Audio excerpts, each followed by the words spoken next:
All right. Hello, everyone, and welcome back to the episode of Old Reader, New Reader. I'm here with a super best friend of mine who is finally joining me on the show. And I'm pretty sure has been reading comics longer than me. And that is my friend Ren here. I pointed the right direction this time because it's opposite of what you think. I appreciate how you aged me right from the very start. Thanks. Oh, no. I didn't mean like that. I haven't been reading comics for that long. I'm kidding. Hi. So, Ren, before we talk about the book of tonight, Okay. Fractions Hawkeye, Mhm. I feel like as owed to you in the audience, I should ask you about your comic book origin story, as I call it. Sure. So, I pretty much always had like an interest in superheroes. I mean, ever since I was little, I used to watch like the old black and white reruns of Superman with my mom when I was like really small. And then I grew up on the X-Men animated series and Spider-Man because I was like right at that target audience. And that's what initially I think got me into comics. And I would buy them and not really understand what was going on just because like anytime you jump into the middle of a storyline, like Oh yeah. especially when you're like 8 or 9 years old, it can get a little difficult to follow. Even now, I think anybody jumping into comics, that's always the biggest issue, right? Because you're like, oh, whoops. Yeah, exactly. What is happening? Yeah. So and that was a little bit of everything, whether it was, Batman, Superman, X-Men, Spider-Man. But I think it really kind of clicked with me in high school. And I know that this is like the most cliche thing in the world to say. I love it. Bring it. But Perfect. Spider-Man just really clicked with me in high school, and especially and like I picked up like the old omnibuses and like the old collections and everything. But what really started resonating with me was Ultimate Spider-Man, because that was a story that I got to start from the beginning. Like I was literally there from the first issue, which isn't something that really happened all that often. And yeah, I'm sorry, that's my co-host that's chiming in there. We've got a thunderstorm that she's not terribly happy about. So, but anyway, that was Ultimate Spider-Man was like really when I started really getting into it, because that resonated with me. I was again at that same age where a lot of what high school Peter Parker was going through was the same, feelings and relations that I was. So, and that was all about around the same time that the first Sam Raimi Spider-Man movie hit the theaters, and so it's just all kind of been downhill from there. I can't keep up with everything as much as I would like because it's virtually impossible. But I definitely make it a point to read what I can where I can. So, well, we'll have to talk Ultimate Spider-Man sometime, because honestly, like, absolutely, I've read like the big Spider-Man stories people say you should read, but like regular like run of Spider-Man, like I haven't read. It's all those short stories that are really poignant. Looks like we got some cool people in the chat. Hey Hannah, nice use of emojis, very cute. Mark Zimmer says hi kids. Jaden, I can't wait to see how Haley Steinfeld portrays Kate in the MCU. Absolutely. And I'm glad that Ren brought this book up as a suggestion, since we do have Hawkeye coming soon-ish to Disney Plus, so it's a perfect time to talk about it. Thank you for the super chat. Maddie's no scrunch. They know. They know. Anyone who's like Fractions Hawkeye is 99% likely a sex predator.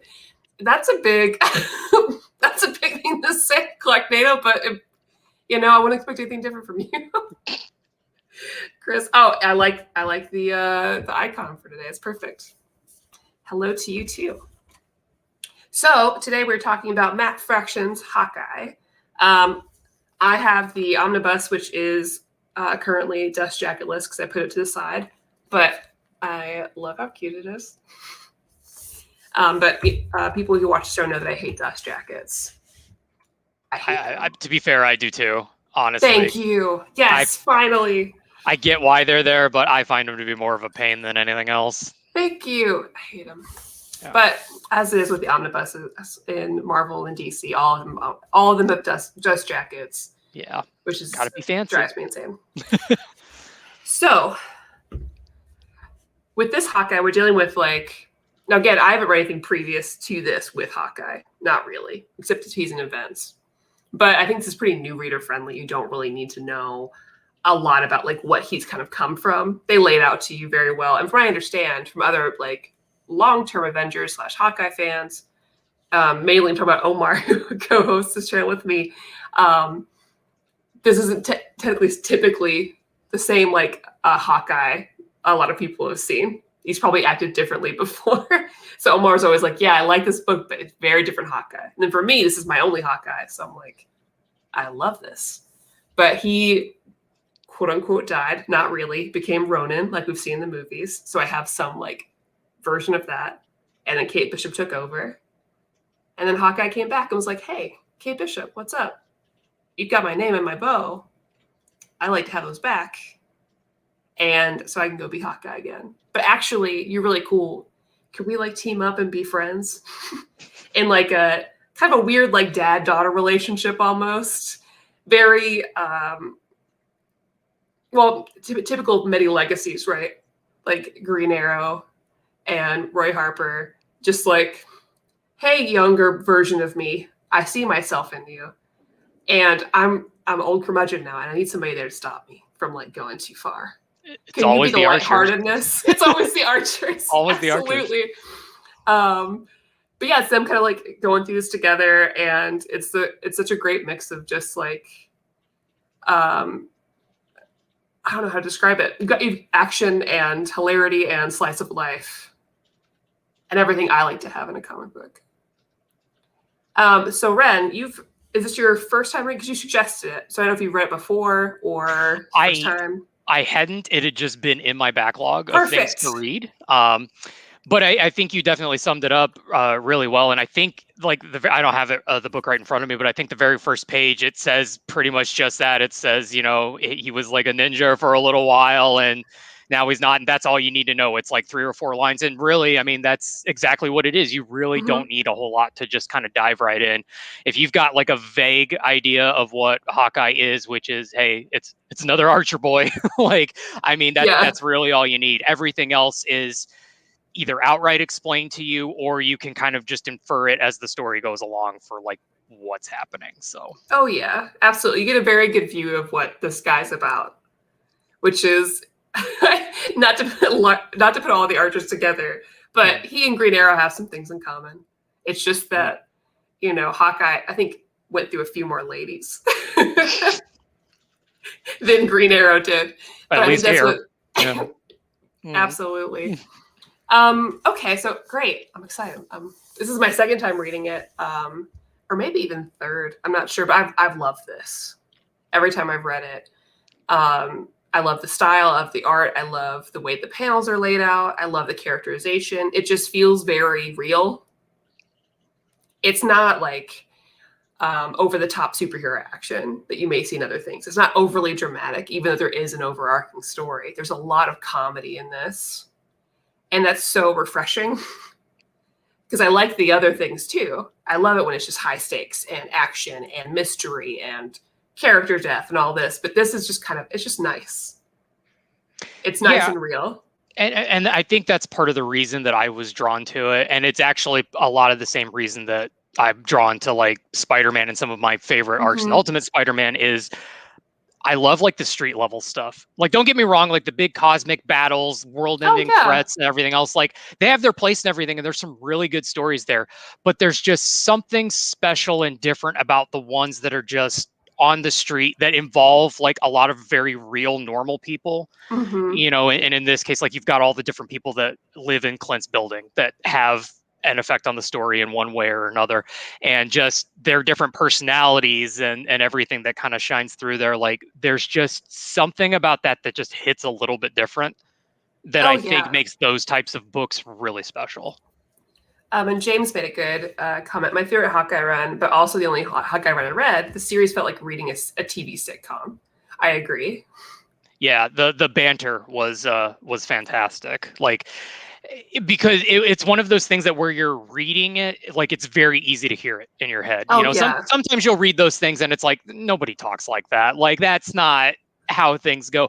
But even just like the one-offs, like they'll be in the middle of a sentence and then just be like, "Oh, you're such a good boy" to the dog, and then go back to what they're talking about. Like that's all stuff that you can easily see happening like in your real interactions with people. Oh yeah, absolutely. And I guess, okay, so I'm trying to figure out the best way we can like segment this and talk about things. But I guess one good thing to start with is Kate and Hawkeye's relationship. Just them as characters separately, but also their relationship. How did you feel about that and Kate and their dialogue and the way that they work together? Yeah, I mean, I definitely like their dynamic because, kind of like you said, it's kind of the mentor teacher, and they're just it's almost, or the mentor student type role, and it's almost like this mixed combination where they almost kind of like bully each other a lot, you know, and because like they easily see the worst qualities in each other and constantly bring it up and hold them to task, and it's about how those personalities mix together, but also how they clash and what sets them apart, you know. And that's really, I feel like, what makes this special is in a lot of ways they're so similar that they come to butt heads more because of that. Yeah, absolutely.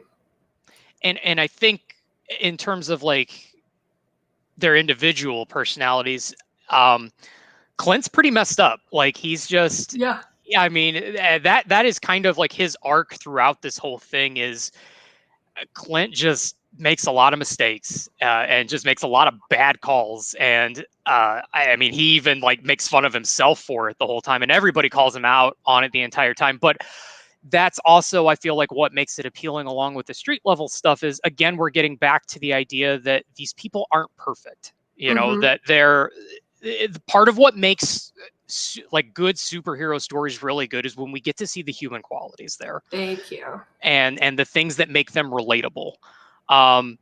And that doesn't matter what superhero you're talking about, you know, whether it's, you know, Superman, who can pretty much literally do anything, or somebody like Hawkeye, who doesn't have any superpowers at all and is essentially a carny. I mean, he calls himself such, you know, having that background where he's just the guy that shoots arrows. Like, that's what makes the story relatable, is who they are.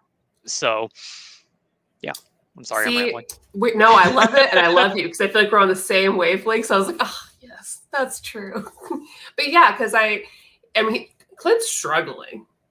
It's a very different Clint than people would see like in the movies, which is what I had going into this before reading like other overarching like events and stuff. Because I don't read a ton of Avengers, even though the game I love it, the movies I love it. I like personal stories, and I think that's what I like about him, because he's struggling. He's not shaving. He's definitely not taking care of himself, but he's still that kind of like character that's going to go over above and beyond for like other people. It almost reminds me of like reading like a manga or an anime, where he's that type of dude that comes from like a background of like a lot of like skills, but he's kind of on the outs, maybe a little low on money, but kind of gets back to it and ends up, you know, defeating a whole gang. So he can buy this apartment building to save people from getting kicked out, and also recuperates this dog and adopts it. And like, and then continues to like take care of everybody. And it's one of those things that like, yeah, I like when I see in comics, I like it. And it reminds me of, because I see it a lot in manga as well, where you have that, like you said, the real life moments. Because I always say, and I say it every show, I'm sure it's really annoying for everyone to hear again, but it's those real life moments that make the big things matter more. Yeah. And it's those real life moments that make me more interested in the character. So like after reading this, I'm going to be more interested when I see Hawkeye elsewhere. Same way I felt when I read the Vision book, or a lot of like the Marvel female run books, because they're very slice of life. You get a lot of the comedy. I care about them now. And so I hope that like we see all of that stuff in the show when that comes to. Yeah, and I definitely agree with what you're saying there. And I think that with stories like these, part of what makes them so compelling is there's that extra layer of investment that's there. You know, sometimes, and I mean, obviously it's depending on the book and the story, but when you have those cosmic stories where, you know, everything's going to end, you almost lose something there, because it's like you can't put like an actual face to that. You know, you understand that there's going to be a loss there, but it's also different when you've seen like a character, you've seen the relationships and everything else, and then suddenly something's going to happen to them. Now you're more invested, because it's like, okay, I have this attachment that's there. You know, if Earth 393 or something's going to blow up. Okay, yeah, that's sad. But if I don't know anybody on there and don't have any like relationships to those characters, like I may not be as invested as I would be otherwise. Like, and I think that that's part of what makes this work so well is, like you said, it's just him trying to like save a building full of people that, you know, are going to be without a home otherwise. And, you know, a dog that's getting beaten up and all of these other things. Like, and I think that it's that extra just kind of touch to it all that really kind of brings it in. And I loved all the people in the apartment building. Like I loved, and I will go ahead and tell right, but there will be spoilers on this, but I don't think it's going to ruin your reading experience at all. But I loved how they would all hang out together on the roof every day. Like that was his kind of community and home. I thought it was really great. And it makes sense that like Kate would like being a place like that from where she came from, a place of like riches. And she goes and lives in this probably crappy apartment. Oh my gosh. Yeah. Thank you, China Sick. We should talk about that because I thought, speaking of funny lines. Oh yeah, please. The back and forth between Clint and Kate, because Clint, he must have ADHD like us, I think, because he doesn't label anything, but he knows what his stuff is. And he's talking about all these trick arrows, which is such like a red arrow, green arrow thing. It's like, no, you got to have. She's like, why does this one have a net? Why don't you just have arrows? You're like, no, there's and the net had like a hole in it or something. Like it didn't even work. Like he's like, yeah, there's boomerang arrows. Like they'll come back to you. And she's like, why? And he's just like, because boomerangs. Like, right. It's cool. Okay. Yeah, it's kind of like how Oliver has the boxing glove, and like that'll just come in as like kind of like the running gag. That was one of the things that I really enjoyed was you had like the sections where, you know, it was just him and just the ridiculous arrows, and he didn't even know what they were half the time, just firing them off, and like they would do something completely different. It's like, Kate, no, this was the acid arrow, or like this is the poison arrow. I was like, oh, sorry. And you brought up the ADHD thing, and I definitely want to talk about that for a second, because he had that hyperfixation with the tape and then like just wasn't even using it properly, and that's such like an ADHD characteristic. He's like, guys, I need to go get tape. This is the most focus. Yeah. It didn't even matter long. He's like, no, I know we have other stuff, and stop worrying about. No, but can you drive me? Can you drive me to go get tape? Like, I really need to go.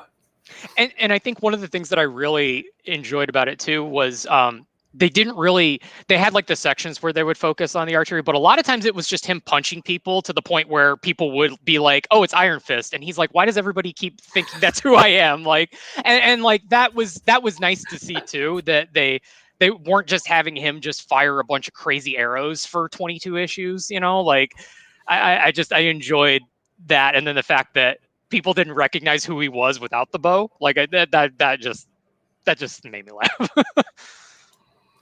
I love the running joke of Clint always being in bandages during this comic run. I mean, as a powerless person who's part of the Avengers you should be a wreck.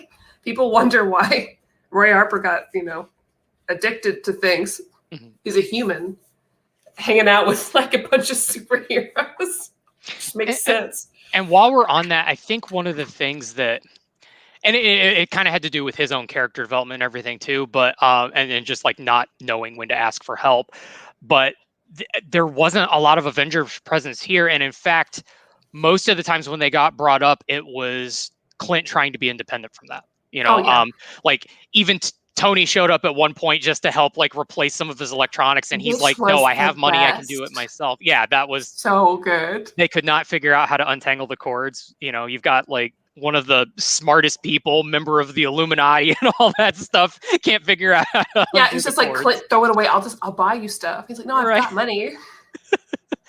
And that was compelling too. Was like, I think there was like one or two times where he was like, oh, I'm an Avenger. But for most of the time, like he tried to stay independent of that. And that it was nice that it remained centered around him, I mean, like Kate had her whole thing too, and that's something I'll talk about in a minute, was how they ended the book. I thought was really well done, and with that last panel in particular. But I enjoyed that aspect where they basically had some cameos here and there, but for the most part, it really didn't go too far into like the Avengers side of it.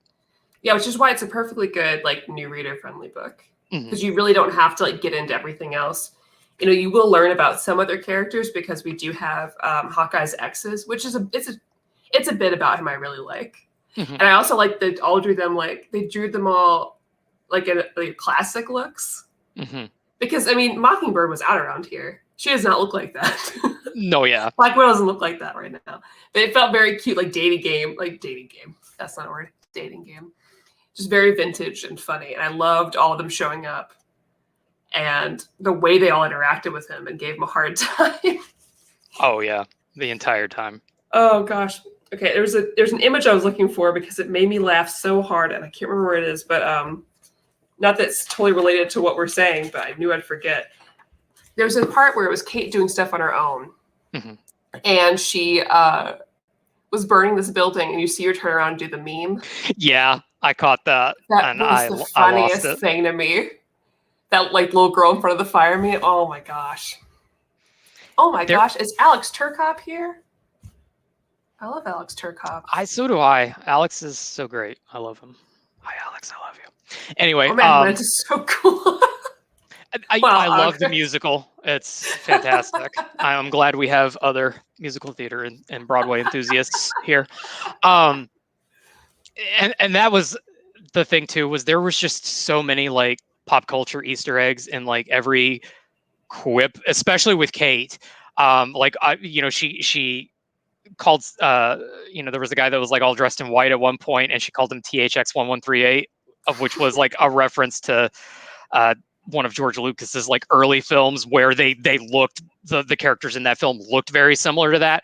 And man, I was kind of shocked that they just kind of went that far back for like some of those things. Like I can't imagine that in the real world Kate Bishop would understand that reference right off the bat. Yeah. But it was still like nice to know, just because she's a lot younger. I'm not saying that she couldn't, but you know what I mean. Like it's just it's another era, for us old folks out there. So I definitely want to get to Kate's part of the story, but I think a nice next segue would be talk about one of the like most highly regarded parts of the book. Mm-hmm.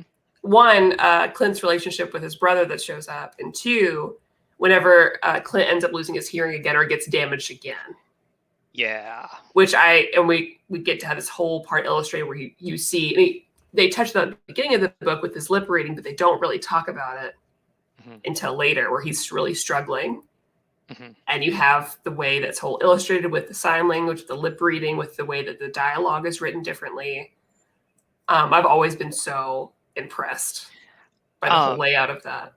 Yeah, and kind of going along those same lines, I know it's not as like impactful, obviously, as it would be from the hearing loss, but the issue with Lucky, where like you had that similar thing where you got to see like his thought process as Brilliant. He like, yeah, and like what was really beautifully done about that was they gave you something that was kind of comedic with that to set you up for what was going to happen later. And so it wasn't necessarily foreshadowing, but it was preparing you for like that same art style and that same kind of process that you would ultimately see once Clint did lose his hearing.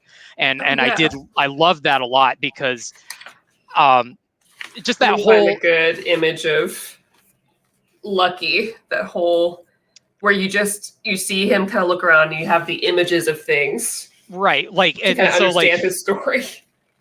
Yeah, and I know that it's kind of hard to see, but essentially like he would focus on a face and then you would see other bubbles that were connected to the face because that's what Lucky was like associating with him. So when he ran into like the tracksuit mafia that had owned him previously, there were images of like, I think there was like a bone with like a cross sign through it, like signaling that he, didn't get fed by them and that he got beat up by them too.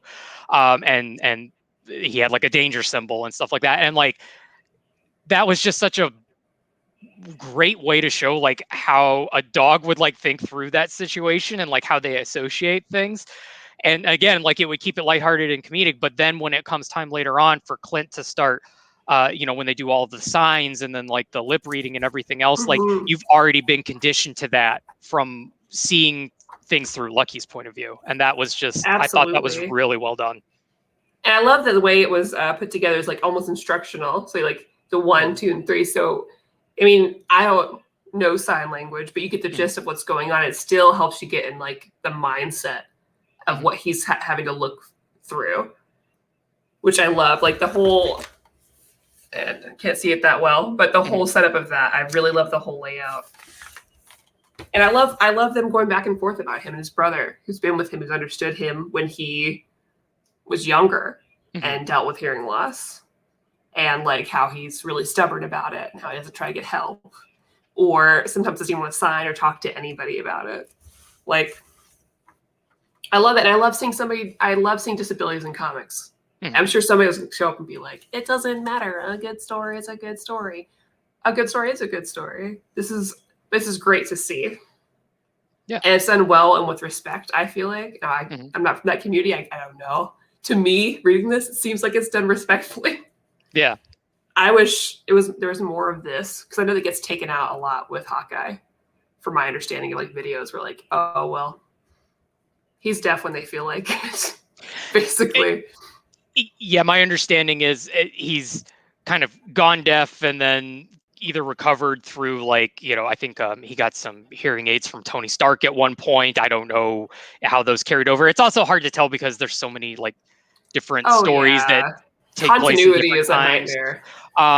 One thing that, did come out through like leaked set photos and stuff from the Hawkeye series is that he's going to have hearing aids.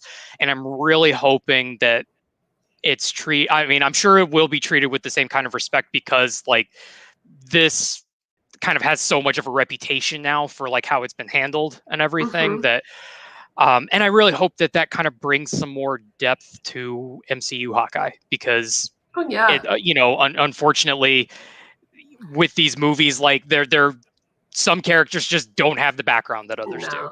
And like, this is the perfect time to kind of dive into that, and like you were saying with the brother, I really liked how anytime they went into like the childhood flashbacks, like there was so much more that was said without dialogue bubbles. Like it was more based around like the art, to see like kind of what kind of household that was, and the relationship with his brother, and things were different from when they were kids, and like how they strained into adults and whatnot. And I know they don't go too much into it in this book, but like that's his arch nemesis in some of these other books and things like that, where there's obviously a very complicated relationship, but especially when it had to do with his hearing, like just the fact he was like being stubborn and like trying to kind of push it off, and then like pretending he didn't know how to sign and all of that stuff, or know how to lip read. Like that's very human, because nobody likes to feel, and I don't want to say that a disability is a weakness, but clearly from his point of view at that time, like it's admitting a fault and a weakness, and he doesn't want to do that, and that's again kind of showing that human side. Yeah, I loved Barney, and I liked when they first showed up too, and the way that they kind of teamed up, where he was just like almost like an attack dog that Clint would call in. Yeah. Like, Barney, get him. He'd like, come crashing through a window. Yeah, and he's just like full bodied, like just knock a guy down. And almost like he's just in the shadows, like waiting, like a Pokemon to call in, right? Just like, Barney, go. And it's like, my favorite part is when he gets like the Tracksuit Mafia to call his name, and when his like pants are falling down, he's like, this is part of the magic trick, to say his name really loud, and then he just comes in and they just start beating him up. Yeah. It's my headcanon this series inspired Tom Taylor to give Nightwing a dog anyways, nowadays. Hey, I like that. And, I think, you're talking about maybe using this book as reference for the show. I think that's pretty likely. Because when people mention Hawkeye, like generally, a lot of people mention this book. And just like with WandaVision, there was definitely a lot of inspiration from the Vision solo run that Tom King did, as far as just like kind of like a 50s housewife sort of deal. There's definitely some of that in there. I hope that they do use a lot of this. I know this isn't everybody's Hawkeye, but I like this Hawkeye. And I like this Kate Bishop. I like her solo run stuff too. That's outside of this book. Like, she's fun. And I hope that they do her justice. This sort of like dry humor, but not dry humor. Like the way she bullies Clint, and the way she's kind of does her own thing. And Pizza Dog's in it. And that's all that really matters. At the end of the day, Pizza Dog's there. Lucky Pizza. Lucky is is my favorite Avenger at this point. He's so good. He's so good. So I guess we can talk about. So part of this book has like Kate leaving and dealing with a lot of her own stuff. Mm-hmm. I know that some people didn't enjoy that as much. Some of them felt like it kind of, they liked it, but I feel like it in the overall series. These were included in what you read too, right? Yeah, that's when she goes to LA, correct? Yeah. Yeah. Some people felt like it messed with like the flow of the overall book because there's a little bit. Some of the art's different as well. How did you feel about the Kate stuff that was thrown in here? I can definitely see why people might have that discrepancy for, or the issue with the book rather.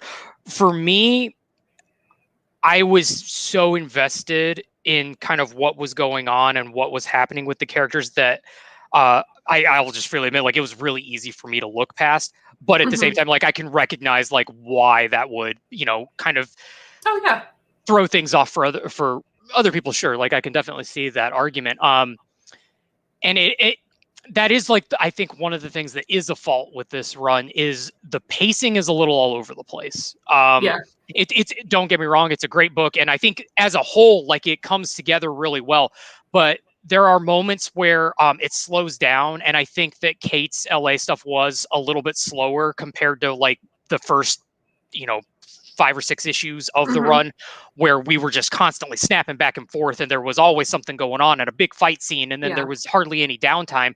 Like, I can definitely see, like, when you're like really used to that kind of breakneck pace, that would be an issue. I think too, though, that I also read this as a collection, and I pretty much read it almost all in one shot. Within, it's very easy to do. Yeah, I mean, within 24 hours, I had basically read the thing from start to finish. If this had been a case of like you're trying to read this ongoing, yeah, I can absolutely see that frustration where, Kate's LA arc is taking several, weeks, months to resolve. And you're like, okay, what's going back on in New York? Yeah. Like we have like all of this big stuff here. So that's one of those things where you kind of have that clash between like reading it as it releases versus reading it after the fact when everything's just available. It's like when you get to binge watch a show as opposed to having to wait every week. So, it's kind of that same dynamic there. But I liked the LA arc because, I mentioned that Kate and Clint really mirror each other in this whole thing. And that was her arc to grow up. I mean, she was sitting there and calling Clint out on everything that he was doing, but Kate very much had her own faults throughout that whole thing. And this was about her growing up and learning to stand on her own 2 feet. I don't know how far like we want to like go into this. So I don't. Oh, go all the way. Doesn't matter. Okay. So, I mean, obviously the big thing that ends up happening in the LA arc is finding out that her dad's not exactly a super great guy. He's been involved with everything that Madame Mask has been dealing with the entire time. And, that's, even if she has a strained relationship with her father, like that is something that shatters her world, because I mean, her whole viewpoint basically changes. And that also, I feel like, is where that kind of tie between her and her father breaks down. And then the tie between her and Clint kind of gets stronger. And I'm not saying that she necessarily replaces him, but where she finds something lacking with her own relationship with her biological father, she suddenly understands Clint more. That Clint's maybe not the best guy in terms of like making mistakes, but and sometimes he does the wrong thing, but his heart's in the right place. Whereas her dad is just not that at all. And I think that that's an important distinction, and I think that's where a lot of Kate's growth comes in. And it's weird how they kind of parallel, because they both need to grow up, but they also kind of both need each other to grow up. Oh yeah, and absolutely. And I think that that's one of the things that makes that relationship so compelling. Yeah, because I feel like, it's like what like Clint said earlier in the book, like I need you to be there to help me not make the bad decisions or go the wrong way. And I think she needs him more than she thinks she does, because she does need somebody to be like that teacher and role model with that stuff. Yeah. Because I think he's going to catch stuff that she's not going to yet. Right. And you notice too, like during the LA arc, when she's not with Clint, she starts attaching to the detective. She starts attaching to, you know, the couple whose wedding she saved. You know, there's always somebody who's, I don't want to say that they're all father figures, but there's always somebody for her to have that kind of basically that similar dichotomy to, you know, the entire time. And ultimately, I think through that she realizes, okay, you know, it's not so much me babysitting him all the time. Like, I still am learning from him. I still, that relationship still means something to me, and it's important. So. Yeah, and I had the same, like, honestly, like, reading this all in one go, it didn't bother me having a case if I really like Kate. So it's nice to see her, but I do feel like it does kind of break up the book a little bit. It does, yeah. It doesn't personally bother me, but I'm aware that it does. Like that short where it was the cartoon that they were watching around Christmas and stuff. Yeah. Which is cute. It does break it up a little bit. So do you have any favorite, I guess, were there any favorite stories or moments that really stood out to you in this book? Because there's a lot of different, like, characters and people that they're helping out. Are there any favorites you want to, or things you actually, like, if there was an issue that you really didn't dig? Sure. I really enjoyed the car chase early on where they were shooting all the different arrows. I feel like car chases in comics are a very difficult thing to grasp because you have to make sure that there is a sense of urgency and a sense of motion in still art. And that's not always super easy to do, especially depending on who the artist is. And I feel like that was something that worked really well. Like, it flowed. You know, there was never a point where, you know, one of the things that I always kind of try to keep an eye on as I'm reading is there a point where the writing and the art don't match up and I basically kind of get taken out of the book and take a step back and I'm like, okay, what happened here? And that never really happened too much in this run. There were definitely some art style changes in there, which, by the way, so much of the art, especially early on, reminded me a lot of Tim Sale. And that, like, I really, really like that because some of my favorite books are Tim Sale books. But anyway, so like that, the car chase in particular stood out to me because I just felt like that was a really well done action sequence. I'm trying to think of some of the others there. When Kate was breaking out of the house, and basically ran the car into Madame Hydra. I'm sorry, not Madame Hydra, Madame Mask. Madame Mask. Yeah. Wrong, Madam.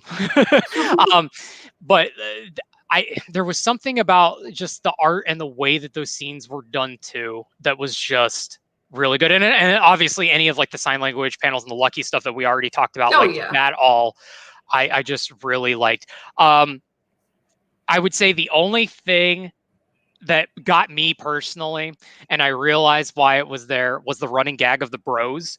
Like, there just got to a point, and I get that was kind of like the tracksuit mafia thing, but there was just a point where I was like, oh my gosh, please stop. Like, I can't read this anymore. If I have to read bro 30 times on the same page again, like, I just can't deal with it.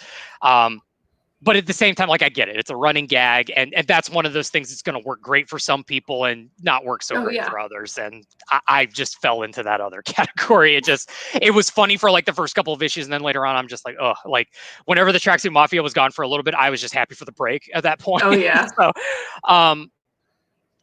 but beyond that, I mean, and that's such a minor gripe. Like, really, at the end of the day, like, when you talk about books that are like you really enjoy, you have to you really have to kind of look something little.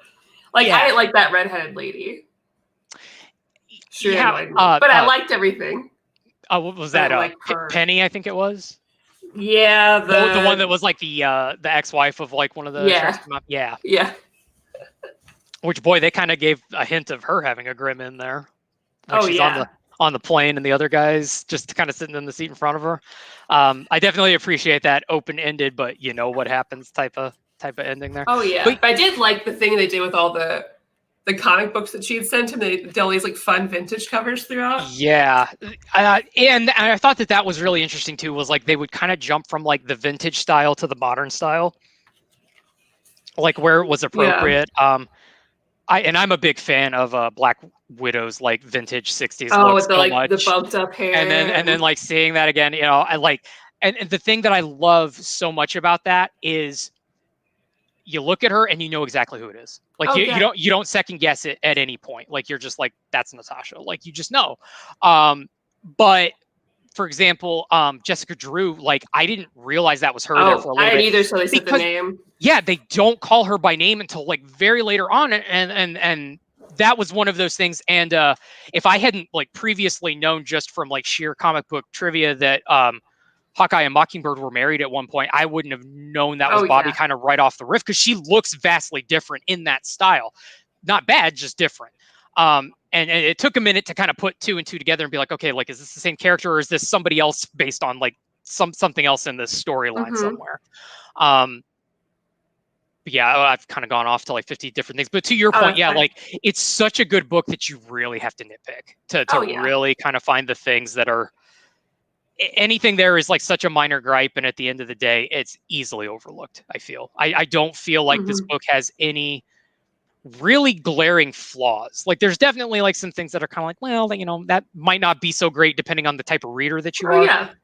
But I mean, it's a very well-known series for a reason, you know. Any of those books that kind of have that reputation are generally because they're very well put together with, you know, maybe just a few things that are problematic. And again, that's all in the eye of the beholder at the end of the day. So yeah, and I feel like a lot of the, like, I think we're both really lucky to come in and not have a lot of background on Hawkeye, as far as like we knowledge of the character, but not reading a lot of the things either. So I don't have any attachment to whatever he was like before this, which has been a benefit to a lot of things I've read coming into like comics new. Because I'll read a book and be like, man, I love Rebirth Batgirl, and I really do. But then always people be like, how can you love Rebirth Batgirl? Why not Oracle Batgirl? Like, I didn't come into that with her, so I don't have like this like hurt. But now I know that eventually something's happened to my characters that I love that I'm going to be very upset about. It's like, no, that's not them. Yeah. But, you know. Such is the inevitability of comics. Like, I mean. Then... Oh, yeah, absolutely. I mean, I complained about Heroes in Crisis for still doing it. I know. I've been there. I know.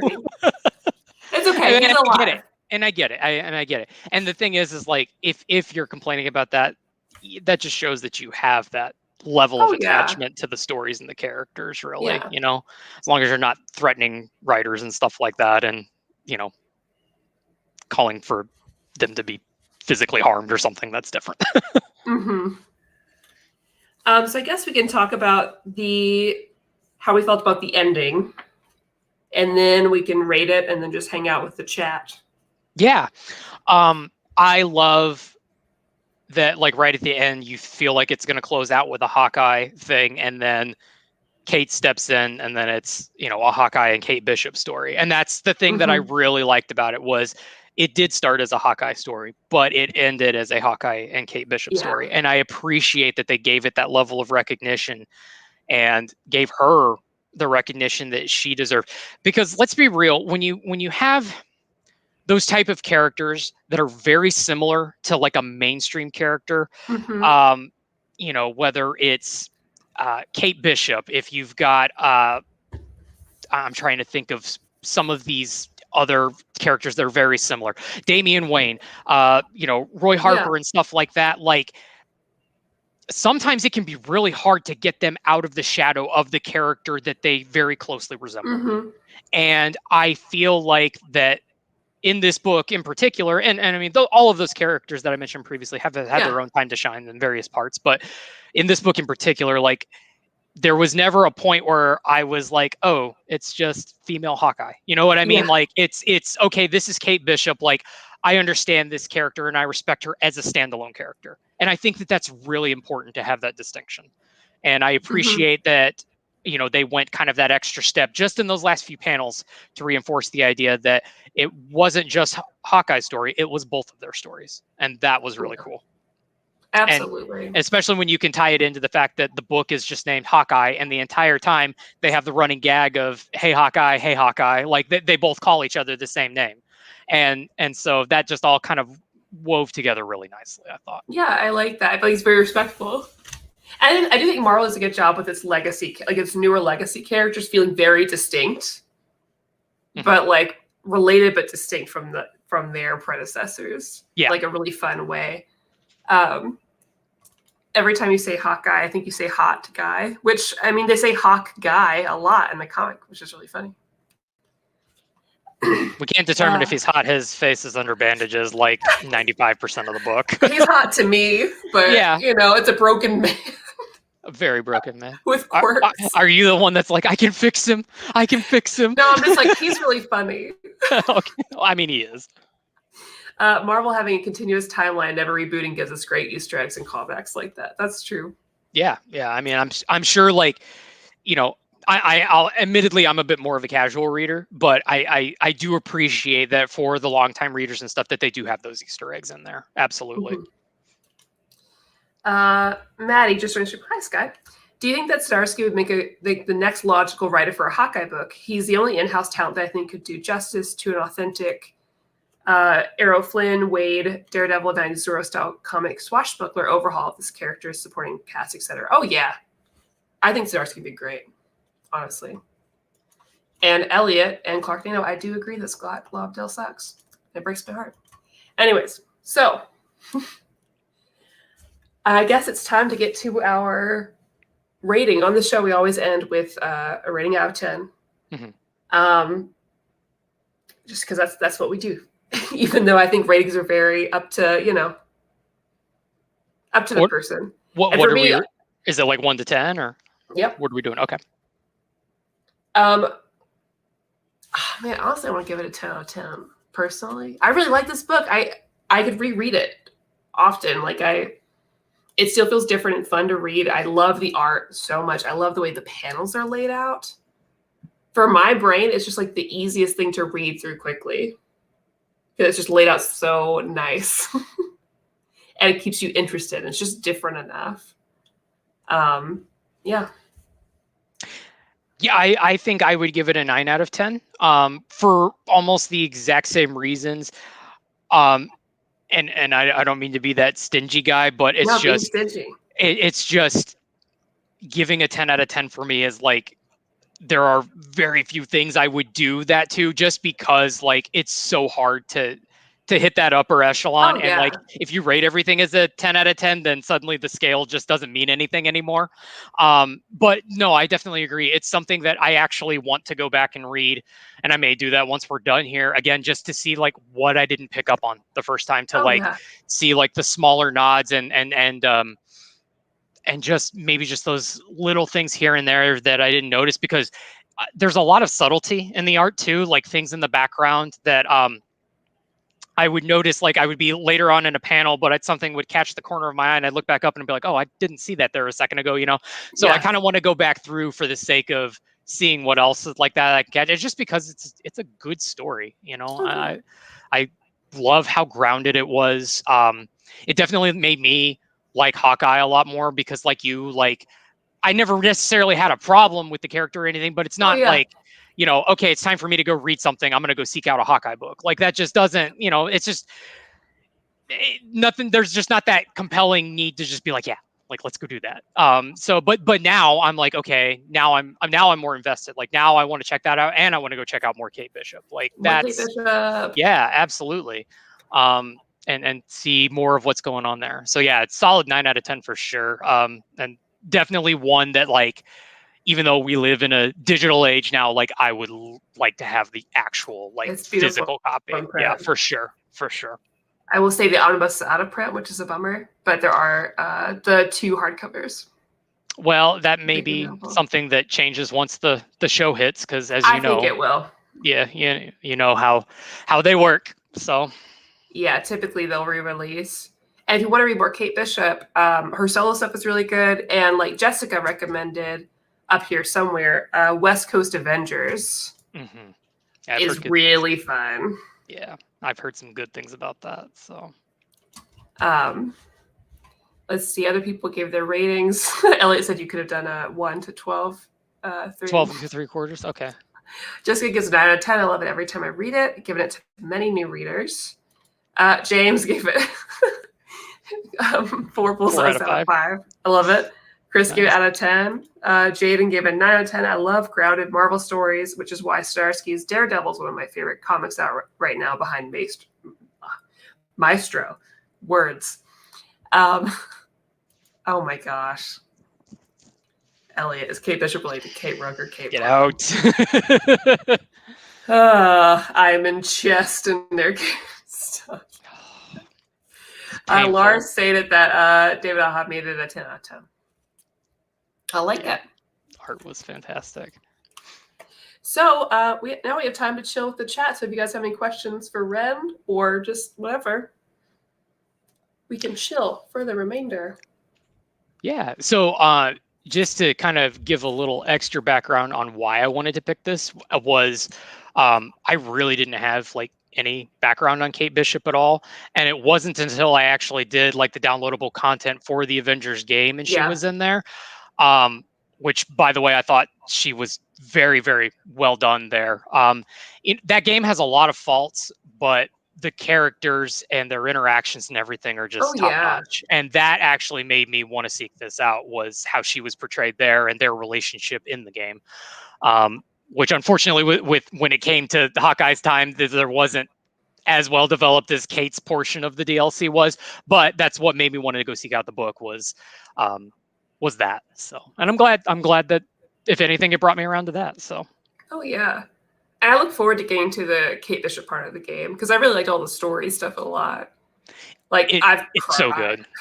It's so good. Like I honestly, when I found out she was going to be the first downloadable character, and again, I did not have much of a background on her. I was just kind of like, all right. And especially because Hawkeye was coming right after, I'm like, okay, so we're getting 2 archers as like our first characters. Like, okay, like, you know, I wasn't like mad about it, but I wasn't like super amped either. I was just like, all right, you know, I'll play it. And then when I got into it, I was like, okay, I love her a lot. Like I need to see more of this character. And that's what brought me into wanting to read this. So yeah, Ashley Birch did a fantastic job. I didn't realize that was Ashley Birch. I love Ashley Birch. I've loved her since high school with Hey Ash, What You're Playing? Yeah. I'm a longtime fan. Hannah asked, bacon sandwich, butter, red sauce.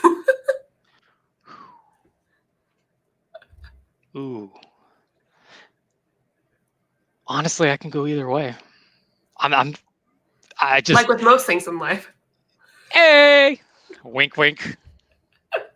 Wow, Maddie, just throwing that out on stream. Sorry. It's okay. It was too good to pass up. I can't blame you. Jane asks, what are you guys reading right now? And if you're not reading anything else, I think it's okay to ask what kind of media are you consuming currently? Sure. So I tend to do a lot more video games. That's where I get most of my stories from. And I do read and watch plenty of things as well. Outside of reading, let's see, what did I pick up? I was reading some of the Darth Vader miniseries that led into Dr. Aphra. Nice. So that was one of like my more recent reads, and Dr. Aphra is the next thing I'm going to pick up. Is I wanted to get through like that initial introduction, because you know me, I'm a big Star Wars junkie. So I've been reading some of that. Outside of that, game wise, I finished up all of the optional bosses in the Final Fantasy VII Remake DLC. So jealous. So I have gotten all of the trophies back on that again, which was nice. And yeah, I've just been I've been dabbling in a couple of different games here and there. Nothing's been like super grabbing my attention. So it's like a little bit of this, a little bit of that. Been playing some Yu-Gi-Oh. Are you playing the Yu-Gi-Oh game that's on the Switch or on something else? It's that same game, but on the PlayStation. It was on sale. And last weekend I was like, you know what? I haven't played like any Yu-Gi-Oh in like 10 years. Why not just give it a go? And so I just kind of casually playing that. So Elliot's Wicked played it. I know. I have seen. There's a lot of that and Genshin Impact, and you know, obviously invested in all of the MCU shows that have been coming out on Disney Plus. Oh yeah. And, so very excited for more Loki tomorrow. So tomorrow morning. So that's like my morning ritual now is like I get up super early before work and watch the episode, because I know if I don't do that, if I go anywhere on social media. Anything that could have possibly happened is going to be out there and out in the open. And I'm not one of those people who, like, if I get spoilers, it like ruins my day or anything. But at the same time, like, if I can avoid it, it's nice. Oh yeah, so, for sure. So, what about you? Since you're reading Darth Vader, we should do that sometime on the I show. would love, because I haven't read it yet, and everyone's told me to read it. It's very good. And I know sometimes I think people get the impression of like, oh, it's Darth Vader. It's kind of the same old like emo, super powerful stuff. But like those books do like a really good job of not just digging into Darth Vader, but digging into Anakin Skywalker. And that's sometimes that can be very hard to write with like having that those dual characters essentially. But it's really well done. I really enjoyed it. And I would be happy to talk Star Wars at any point because I could probably do that for like 8 hours straight without blinking. So see, that's perfect because I'm newer. So whenever I do a Star Wars book on here, I want to make sure I've got somebody who's like please like knows more than me because I don't. So Darth Vader's been on my list for a while. One of the things that I've absolutely loved about The Mandalorian and some of like the newer Star Wars stuff is it has brought in a lot of new people that maybe never saw the movies growing up for whatever reason. You know, I mean, we joke about, oh my gosh, you haven't seen Star Wars. Yeah, because I literally hadn't watched them all until you hadn't, and that's okay. But because the Star Wars fandom tends to be, I'm trying to think of a good word here, but very gatekeepy.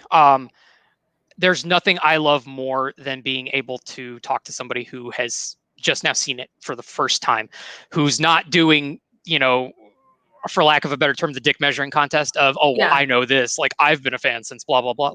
Who cares? Shut up.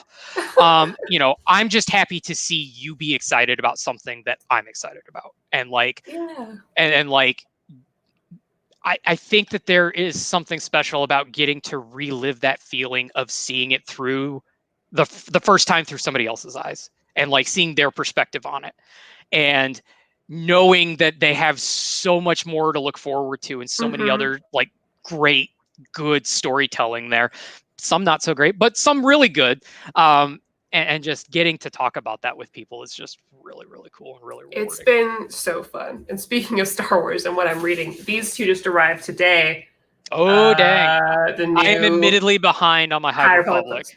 But well, I'm behind on reading a little bit. I'm one book behind, but I'm picking up all these as they come out. I'm dedicated. But yeah, I mean, Mandalorian's what got me. And then Star Wars Rebels. Have you guys done Harleen by Stefan Sejic for All Your Yes, we have. And actually, I think we've actually done Hawkeye before, and I just forgot. But this is really fun, so I don't care. Yeah. What about Lemire's Hawkeye? I didn't know Lemire wrote Hawkeye. Check out. Dark Vader is cool. Nice. And speaking of Star Wars, Clone Wars just got nominated for 3 Daytime Emmys, which is really cool. Yeah, for the final season that they did, which was fantastic. So, yeah, I need to go back and watch more. You really? I think it'll hit me better now. Yeah, it will. Especially the last season, because that was done after Rebels. So there's a lot more there. Have you been keeping up with Bad Batch at all? I would guess not if you haven't been caught up on Clone Wars. That's also I'm gonna wait till the season's done and then watch it all. Yeah, I started and I liked it, but I want to wait. Sometimes it's really hard to keep up with weekly stuff because there's just so much going on that you forget about it. Oh yeah. Oh my gosh, Elliot, you've been on the show. You were on the Critical Role show. Don't listen to him. But yeah, we should if you're free one Tuesday next month and you want to read Dark Vader. See, now that Elliot said Dark Vader, I say Dark Vader. You're stuck with it. You are stuck with it. Damn like that's it. There you go. That's just Hawkeye and Dark Vader. That's all we're doing now. Vader. I love that absolutely. I would love to. Yeah, for sure. Yay. Yeah. All right. Well, I guess we're hitting the end of it, but that went by so fast. I know, it's really fun. It's crazy. Great. Well, first of all, I'd say thank you, Ren. This is really great, and you are so. What's the word? I love the way that you talked about the book. I feel like you're really insightful. Thank you. I love listening to you, which means that you have to come back again. So I would love to. I mean, granted, you're not totally biased or anything, but well, you're my favorite. Stop it. Yeah, and thank you everybody in the chat who hung out with us. Yeah, thanks, guys. It's always great seeing you all. And I have not decided on the schedule for next month.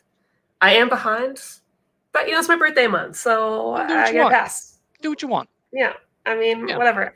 And also, the times will be different in July. They'll have to be at 7 for a while because I've got a exercise class on Tuesdays during the show. So they'll have to be at 7. But cool. I'll see y'all next week. I hope you like this video. If you're watching it later, comment down below and tell us what you thought about Matt Fraction's Hawkeye. Or leave some recommendations for people who like this, where to go read next. Subscribe, all that stuff. We have a Patreon through which you can vote for our old new reader pick of the month. And yeah, have a good night, everybody. Stay safe.